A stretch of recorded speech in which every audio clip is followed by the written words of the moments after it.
திருச்செங்கோட்டில் ரூ. 5.29 கோடி மதிப்பீட்டில் புதியதாக கட்டப்பட உள்ள ஒருங்கிணைந்த நீதிமன்ற வளாகத்திற்கான கட்டுமான பணிகளுக்கான பூமி பூஜை குறித்த ஒரு செய்தி தொகுப்பு.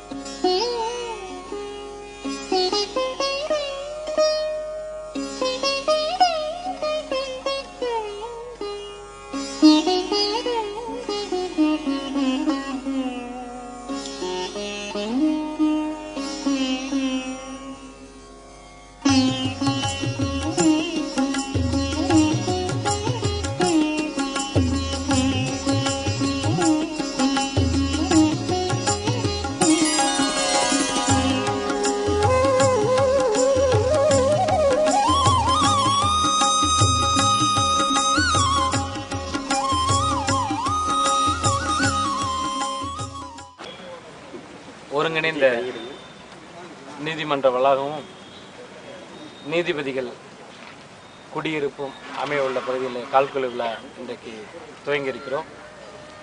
தலைவர் கலைஞர் அவர்கள் எடுத்த முயற்சியின் காரணமாக கிட்டத்தட்ட 3.5 ஏக்கரில் இந்த பகுதி 5 கோடி ரூபாய் மதிப்பில் இந்த வளாகம் அமைய இருக்கிறது. அதே போல்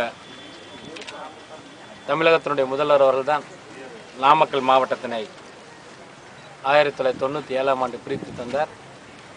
அதற்கு பிறகு ஒருங்கிணைந்த நீதிமன்றமாக மாவட்ட ஒருங்கிணைந்த நீதிமன்றம் கிட்டத்தட்ட 12 ஏக்கர் பரப்பளவில் 10 கோடி ரூபாய் செலவிலே நிதிகள் ஒதுக்கப்பட்டு கட்டிட பணிகள்லாம் முடிக்கப்பட்டு கூடிய விரைவிலே திறக்கப்பட உள்ளது. ராசிபுரத்திலையும் நீதிமன்றத்திற்கு புதிய கட்டிடம் கட்டுவதற்காக 4,50,00,000 ரூபாயிலே அதற்கான நிதிகள்லாம் ஒதுக்கப்பட்டு விரைவிலே அந்த பணிகளும் துவங்கப்பட உள்ளது.